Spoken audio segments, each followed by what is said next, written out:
Yo, it's Manolo Rose the God, man, on the check-in.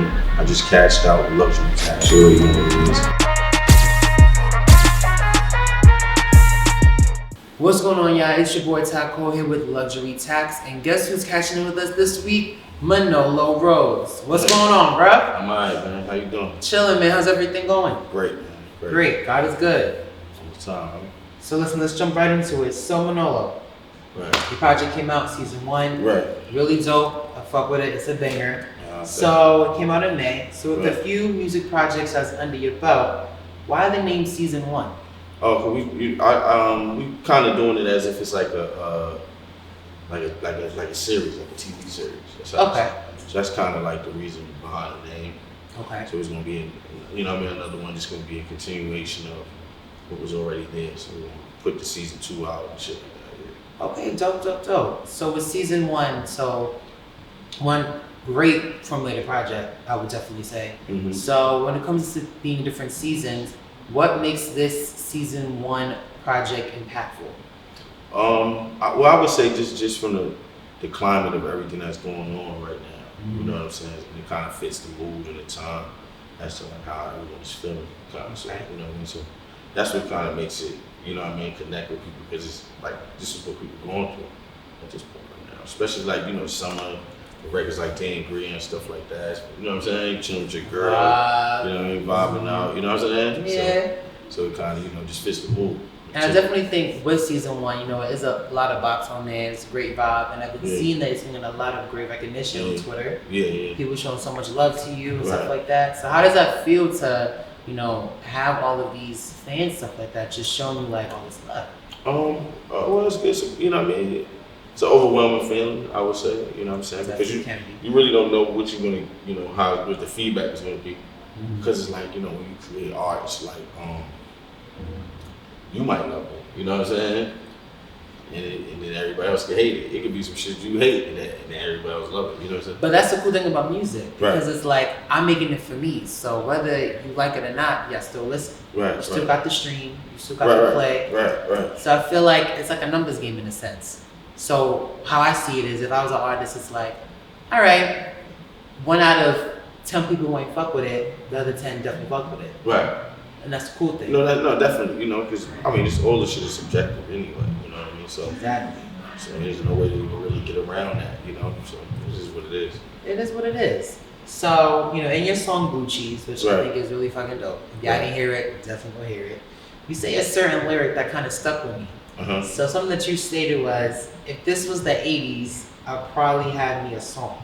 Right. So can you elaborate on what that meant? Yeah, a Saab is an old 80s drug dealer car. Okay. You know what I'm saying? So it's like one of those things, like a nostalgia type of thing, like a New York nostalgia. It was like, have you ever saw like Paid in Full?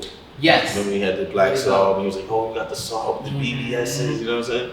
Yeah, so yeah, definitely that's the reference though. And if you watch his videos, like he definitely does bring a lot of nostalgic feel to it with like cars and just the whole like scenery. Yeah. So is that like your aesthetic that you want to keep pushing forward for? Yeah, definitely. I just feel like that's just me, you know what I mean? Mm-hmm. Like when I was a kid or whatever, growing up and stuff, I just wanted to see. I want this, everything I saw everybody else doing, like, the older dudes from my neighborhood and stuff, I want to do that. So all my favorite cars is like cars like that, you know what I mean? Right. Like I never really cared for, Lambos and shit like that. That's not my shit. My favorite cars is like that, like Saabs and certain Lexus 300, the GS joint. That's one of my favorite joints. And, even the Nissan Pathfinder, you know what I'm saying? That's my shit.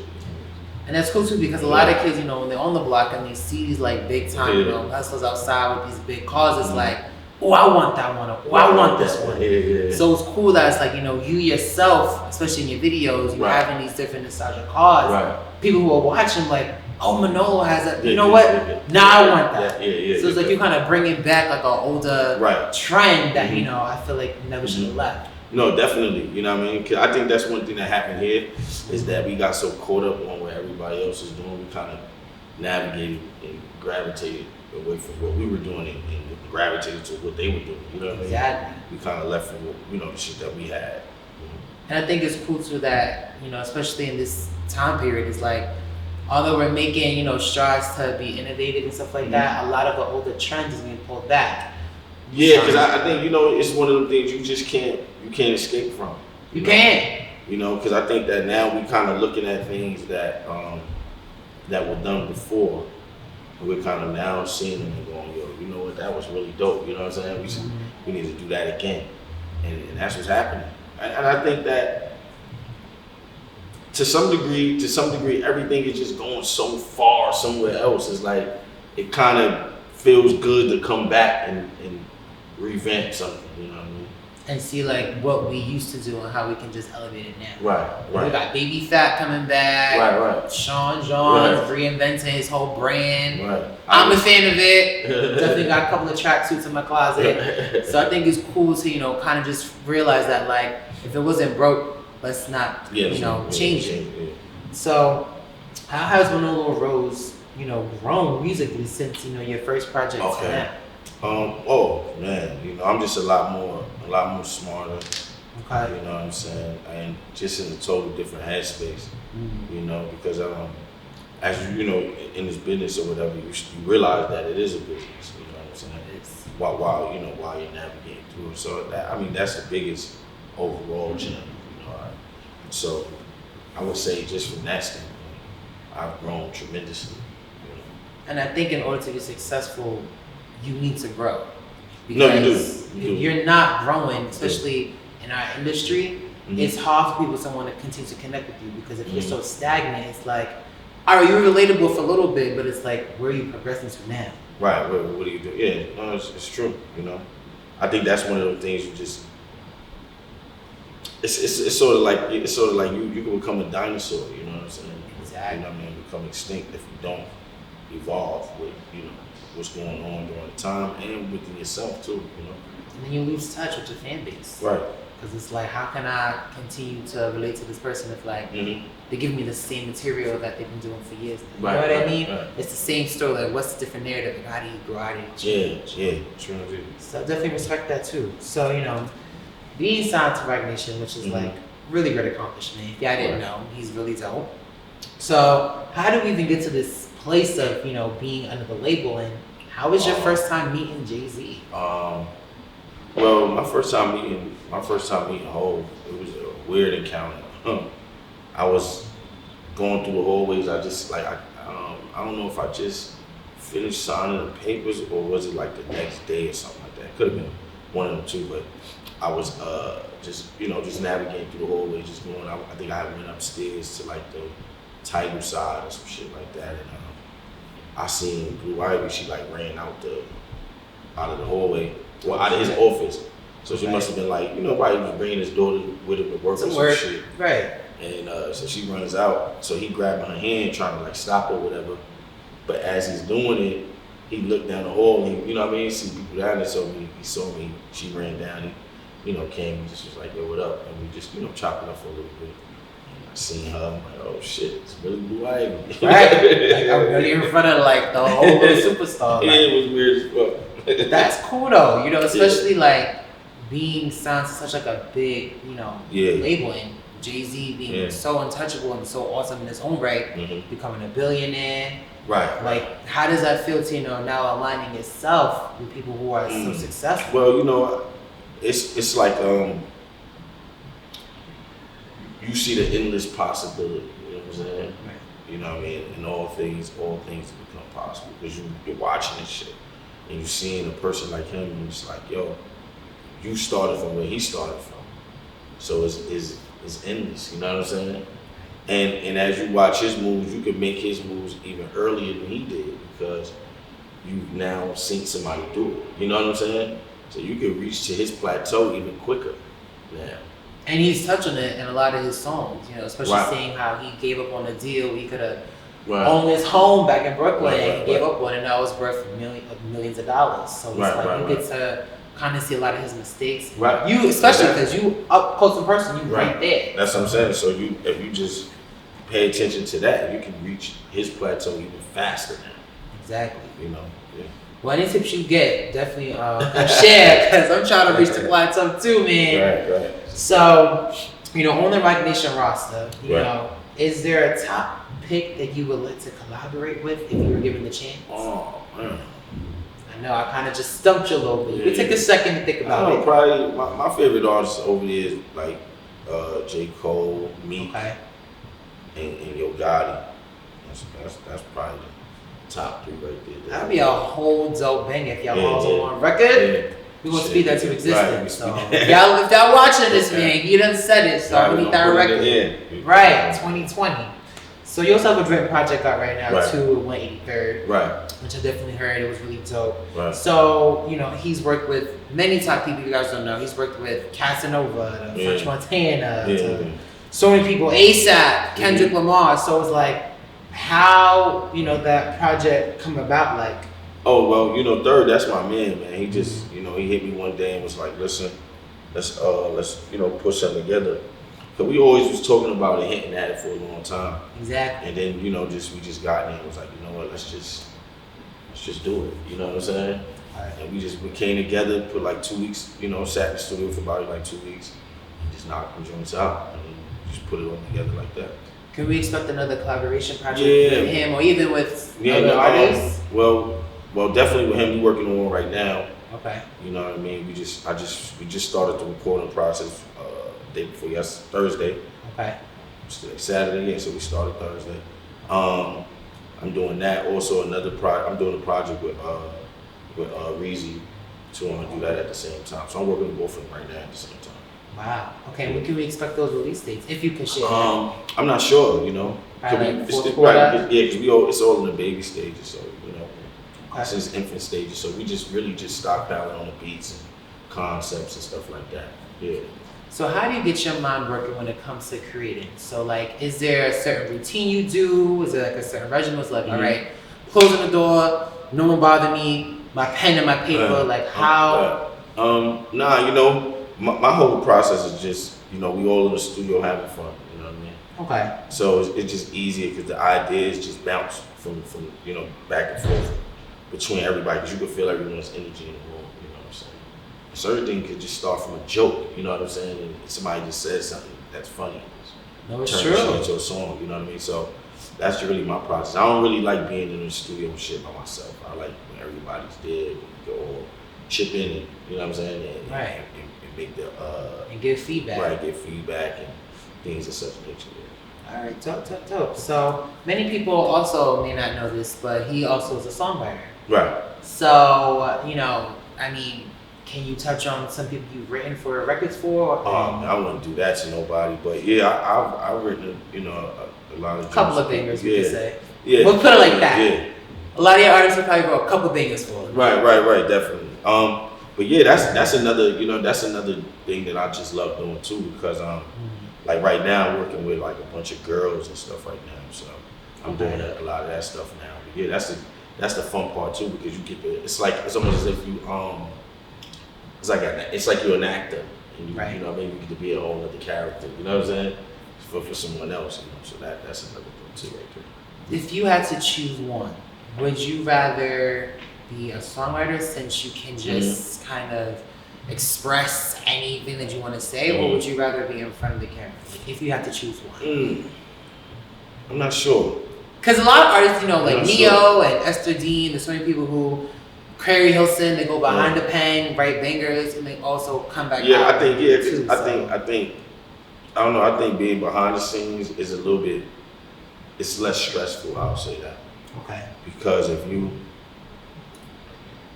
the more famous you become, the more restrictions is set upon your life, you know what I'm saying? Because now it's like, if Beyonce wanted to just get out the car and go to McDonald's, she can't, you know what I'm saying?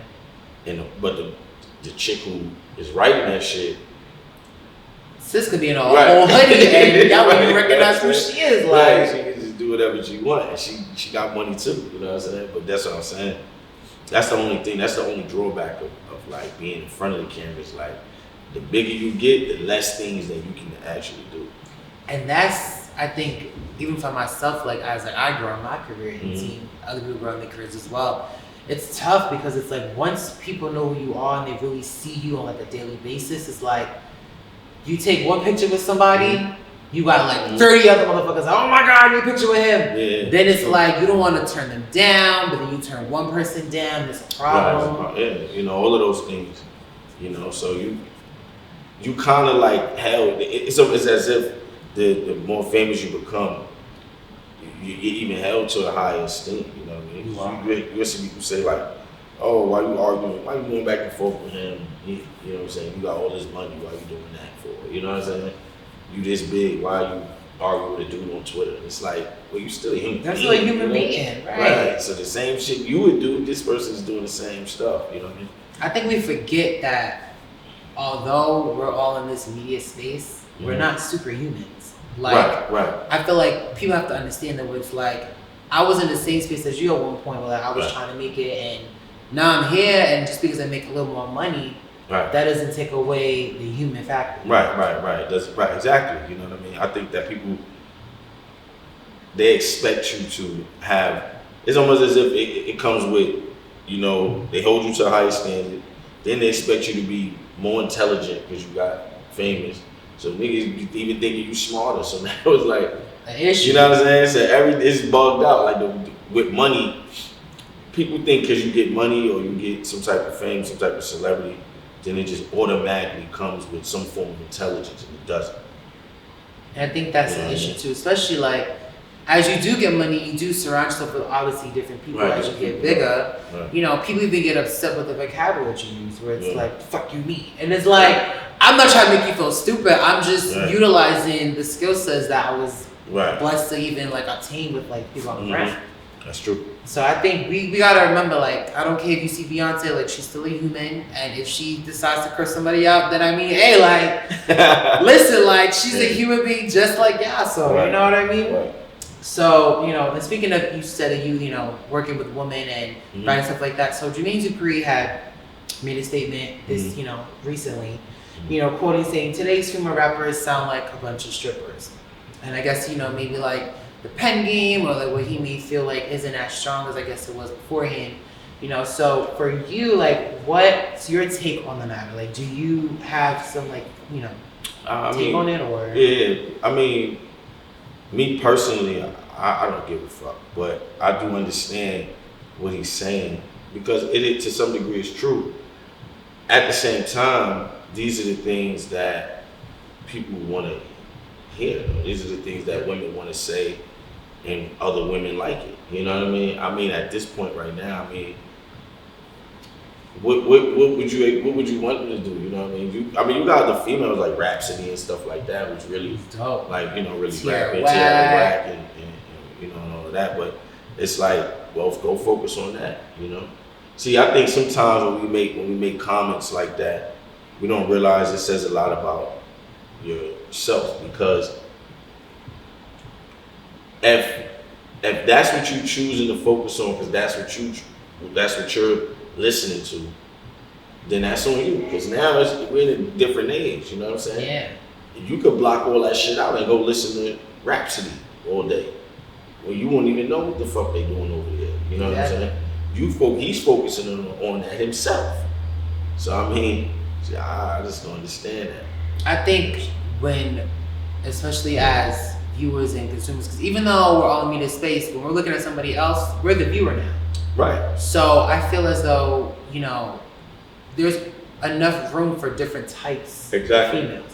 Like, even when it comes to like male rappers, you have your J. Cole's, and you got your Futures, and you got your Lil Babies. So it's like, we pick and choose on, which category of, hip hop artists you want to listen to and cater to.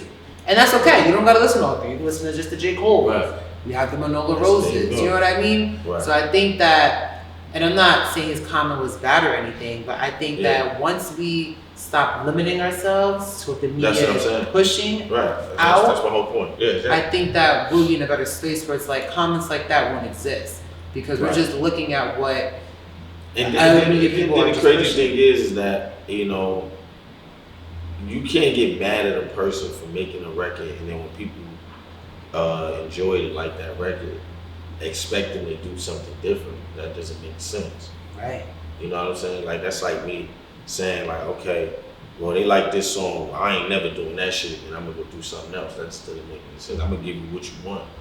You know what I'm saying? Because at the end of the day, when you create something and you want to make money from it, exactly, you have to give the consumer what they want. It's not more or less what you want. Because you might want some shit and they don't want it. You know, so and you don't sell. Right. You're not feeding your family. Right, now you got a product that's staying on the shelf. Exactly. So, I think that's a huge part too. Was like, this is what y'all want. Exactly. And it's kind of what Cardi kind of stated too. She was like, y'all want me to talk about her pussy and her doing all this other extra stuff because clearly that's what sells. Like she said, she had a record out, Be Careful, which I thought was pretty decent. It was a different side we saw of her, but it wasn't really hitting like how she said. But y'all turned up to money and, you know, other stuff that she does, and obviously it works. So if it's gonna work and make me money, why would it just doesn't make sense. Exactly. So speaking of female rappers, do you have some female rappers that you listen to? Yeah, I like the girl Billy B from Brooklyn. Right. You know, I like Rico Nasty. I like Rico. She's dope. Yeah. Yeah. Tiara White too. Right. I do like Tiara. Tiara's dope. Dreezy. I like Dreezy. So underrated. Yeah, I like Dreezy. I hate that. I'm sorry. Yeah. That's one person where it's like, she's so dope. She dope. And it's like, she's so underrated. I don't want to say undervalued, but I feel like it's such a problem because it's like she has bars and y'all complain about females not having bars. That's the whole thing. Right. You got somebody like her who he probably never even listened to not one song of her shit before. And she has 2 bomb-ass projects. Right, 2. And you know, she just was on the Dreamville shit too. Exactly. And her first album, went platinum. And she did a whole tour, I believe, where it's like she was the only female on there and sold out. Mm-hmm. But you know, these stats people don't want to look at. Right. That's the problem. But I guess he would want to rap about her pussy too. Yeah, and I think she touches on it. He start complaining. Right. Listen, man, come on. So, you know, what are some, you know, goals that Manolo Rose has, you know, for the future? Like, do you feel like some goals that you may feel like you haven't accomplished yet in your career? Oh, career-wise? Well, yeah, definitely, man. I really want to, like, I need them plaques, man. That's the only shit I want, as far as career-wise. Okay. As far as inside this music, I think that and just working with, you know, if I could ever get the chance to work with Hov, then that'd be dope. You know what I'm saying? Shit like in that. Space, right. That's really it, though, career-wise. Yeah. I think that'd be dope. Yeah. So, and I know that a lot of times, you know, you, especially like when he's speaking, you speak about pushing the culture forward. Right. So, you know, being that you're all about pushing it forward and stuff like that, what are some, you know, problematic habits that you feel the culture has embedded that we need to get rid of in order to move in a better direction as the culture? It's a lot of things. I mean, you can really touch on. Like, if you even, it's just like top 3. Maybe I'm trying to think right now. I think one of the things that really stagnates a lot of things is that you have certain people, you know, sitting in front of these doors and just, you know, stopping whoever they, you know, letting in who they want to let in. You know what I'm saying? Right. I mean, that's a big thing. And some of these dudes are too old. You know what I'm saying? Like, and that's why you hear dudes complaining like about shit. You know what I'm saying? Because it's like, yo, it's, you know, it's. But you're the one that's letting them in. Right. It's like you gotta move out the way. You know what I'm saying? So sometimes you got the gatekeeper shit is just too much. I think that, you know what I mean? Also, just not being able to even voice an opinion as well, you know.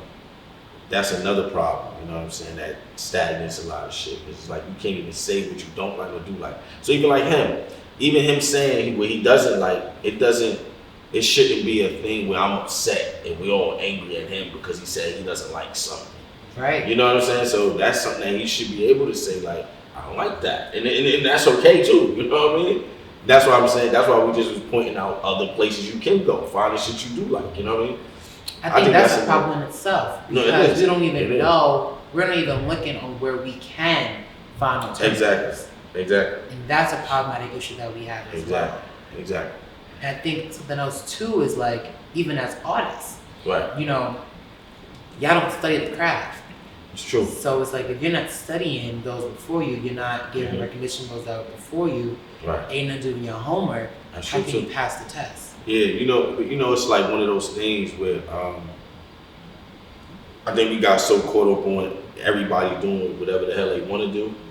Right. That's another thing too. You know what I mean? We got to stop accepting that as a form of thinking too, as well. You know what I mean? So, you know, these are some of the things that I feel like would push, you know, keep this thing going in this, you know, in the right direction, I would say. Yeah.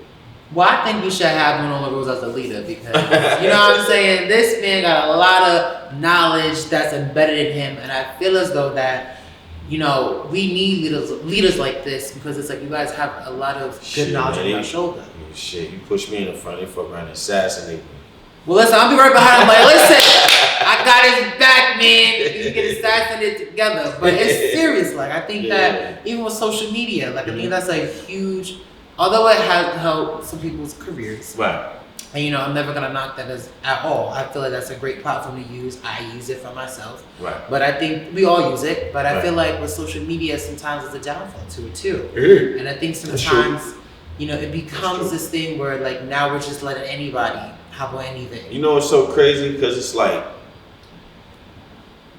negativity just is always gonna attract more attention than the positivity. And being that people don't figure that part out, nigga just go in there and just say do the most wildest shit you could possibly do. Like licking ice cream. Right, licking ice cream out the freeze, right, and putting it back. Like, what the fuck are you doing? Right. But you know, and filming it and thinking you're not about to get like arrested, bro. Right. Like what? You know, it's because it's like, you know, this shit is gonna get you instant fame. You know what I'm saying? It's like, look at the dude. I was just thinking about the dude, Boot Gang, whatever the fuck his name was. And when he was doing the most dumbest shit in the world, he was going viral. It was like every week, it was this motherfucker was all over the internet. As soon as the man sobered up and stopped doing all that shit, I ain't never seen another video from him again. So it's weird, you know? This shit is weird. So now, if you're a person that's like him and you on the internet, like, damn, well, I'm getting more attention doing this dumb shit. And you just like, fuck it, I'm gonna just keep doing it. And I think that right there, that's such a problematic problem. Like the Insta fame thing. I'd rather have longevity fame and a longevity career where it's like, I can always get something. Right. I feel like, especially these like Gen Z kind of like, you know, development people, whatever, it's Gen Z generation. I think that because they really grew up on Instagram, it's like, I gotta go viral. So it means like the most wildest thing, but it's like, you can go viral in other ways. Like there's so many people who are doing great acts of, you know, activism and stuff like that, and we don't put enough attention. Yeah, because you know why? It's like, but we all want to be helped. Right. People don't want, people, you know, people realize that you're not gonna get the recognition that you're looking for doing the positivity, because you can feed the homeless every day and nobody's not gonna care. But if you slap the homeless man, oh shit! You know what I'm saying? Let's start slapping homeless people. You'll have so many people posting that, even saying, talking bad about it. Like, yo, look what these niggas is doing, but they posting it. Right. You understand what I'm saying? You add it on to the problem. To the problem, and that's the whole thing too. That's why when I see things that I don't agree with, I'm not reposting that. I'm not even commenting on the shit, because that's all the person did it for, was for you to do that. They didn't care if your shit was negative, what you said. They don't care if you laughed. They didn't care. Their whole thing was just to be seen and to be noticed. And if you giving them that attention, then you're part of the problem as well. Exactly. You know what I mean? I think the moral of the story is you can be seen and noticed in better ways. Right, in better ways. Stop licking ice cream out of fucking refrigerator. Right. Come on, man. What the fuck are you doing? That's some bullshit anyway. Right. Well, listen, Manolo, you know you always got a spot here on my tax, man. Yeah, definitely. Come through, bro. Of course, man. And listen, check out his 2 new projects. Yeah, check them out. All right. Springtime Colors and also Season 1. Okay. You know what I mean? And we coming with this next joint we call the Book of God. So, oh. Yeah. All right, he got a couple of scriptures up in there I need to read. Dope, yeah. You know what it is, man. It's your boy Ty Cole, Luxury Tax. We're cashing out. We'll check you out next time. Manolo Rose. He's on all streaming platforms. Check out his music, man. I'm excited. Let's get into it. Stay tuned for next time, man. Yo, it's Manolo Rose the God, man, on the check-in. I just cashed out with Luxury Tax. You already know what it is. Peace to the true and living God.